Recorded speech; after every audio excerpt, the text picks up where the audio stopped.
Hello ಎಲ್ಲರಿಗೂ ನಮಸ್ಕಾರ. ಸುನೀತಾ ಅಡುಗೆ ಚಾನಲ್ಗೆ ಸ್ವಾಗತ. ಯಾರೆಲ್ಲ ನನ್ನ ವೀಡಿಯೋನ ಫಸ್ಟ್ ಟೈಮ್ ನೋಡ್ತಾ ಇದ್ದೀರೋ ಸಬ್ಸ್ಕ್ರೈಬ್ ಮಾಡ್ಕೊಳ್ಳಿ, ಬೆಲ್ಲೈಕನ್ ಕ್ಲಿಕ್ ಮಾಡಿ, ಲೈಕ್ ಮಾಡಿ. ಇವತ್ತು ಸಿಂಪಲ್ಲಾಗೆ ಚಿಕನ್ 65 ಗ್ರೇವಿ ಅಥವಾ ಡ್ರೈ ಎರಡೂ ಥರನೂ ಮಾಡ್ಬೋದು. ಏನೇನು ಬೇಕು ನಾವು ಚಿಕನ್ ತೊಗೊಳ್ಳೋಣ. ಒಂದು ಅರ್ಧ ಕೆಜಿಯಷ್ಟು, ಅದಕ್ಕೆ ಜಿಂಜರ್ ಗಾರ್ಲಿಕ್ ಪೇಸ್ಟ್ ತೊಗೊಂಡಿದ್ದೀನಿ 1 ಟೇಬಲ್ ಸ್ಪೂನಷ್ಟು, ಮತ್ತು ಚಿಕನ್ 65 ಮಸಾಲ 2 ತೊಗೊಂಡಿದ್ದೀನಿ ನಾನು.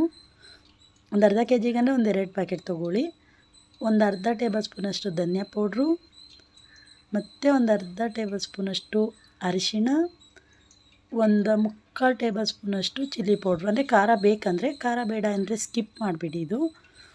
ಮತ್ತು ಸ್ವಲ್ಪ ಉಪ್ಪು ಹಾಕಿ ಇದನ್ನು ನಿಂಬೆಹಣ್ಣು ಒಂದು ಅರ್ಧ ಉಳಿದ್ರೆ ಹಾಕಿ ಅದನ್ನು ಸ್ಕ್ವೀಜ್ ಮಾಡಿ ಸ್ವಲ್ಪ ಚೆನ್ನಾಗಿ ಮಿಕ್ಸ್ ಮಾಡಿ ಒಂದು ಹಾಫ್ ಆನ್ ಅವರ್ ಎತ್ತಿಡಿ.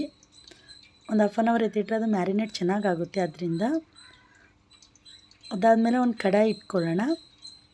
ಕಡಾಯಿ ಬಿಸಿ ಆದಮೇಲೆ 1-2 ಟೇಬಲ್ ಸ್ಪೂನಷ್ಟು ಎಣ್ಣೆ ತೊಗೊಳ್ಳಿ. ಎಣ್ಣೆ ಸ್ವಲ್ಪ ಚೆನ್ನಾಗಿ ಕಾಯಲಿ.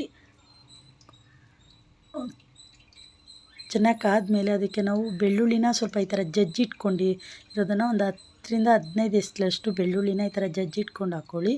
ಸ್ವಲ್ಪ ಅದು ಕಲರ್ ಚೇಂಜ್ ಆದಮೇಲೆ ಹಸಿಮೆಣ್ಸಿನ್ಕಾಯಿ ಒಂದು 4 ಸುಮ್ಮನೆ ಅದು ಇದಕ್ಕೆ ಅಷ್ಟೇ ಚೆನ್ನಾಗಿ ಕಾಣಲಿ ಅಂತ ಹಾಕೋದಷ್ಟೇ. ಒಂದು 4 ಈ ಥರ ಕಟ್ ಮಾಡಿ, ಮತ್ತು ಕರಿಬೇವು ಹಾಕ್ಕೊಂಡು ಚೆನ್ನಾಗಿ ಅದನ್ನು ಈರುಳ್ಳಿ ಹಾಕ್ಕೊಂಡು ಚೆನ್ನಾಗಿ ಫ್ರೈ ಮಾಡಾದಮೇಲೆ ನಾವು ಮ್ಯಾರಿನೇಟ್ ಮಾಡಿರೋ ಅಂಥ ಚಿಕನ್ನ ಅದನ್ನು ಚೆನ್ನಾಗಿ ಮಿಕ್ಸ್ ಮಾಡೋಣ. ಒಂದು 10 ನಿಮಿಷ ಮೀಡಿಯಮ್ ಉರಿನಲ್ಲಿ ಬೇಯೋದಕ್ಕಿಡೋಣ.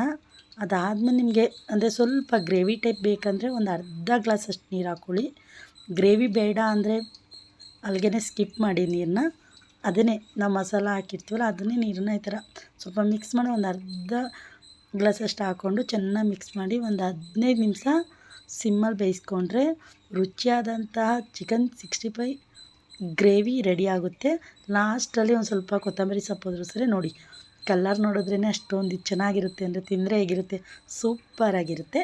ಈಗೊಂದು ಸಲ ಮಾಡಿ ಹೇಗಿದೆ ಅಂತ ಹೇಳಿ. ಮಕ್ಳಿಗಂತೂ ತುಂಬ ಇಷ್ಟ ಆಗುತ್ತೆ. ಖಾರ ಸ್ವಲ್ಪ ನೋಡಿ ಹಾಕ್ಕೊಳ್ಳಿ ಅಷ್ಟೇ. Thank you so much.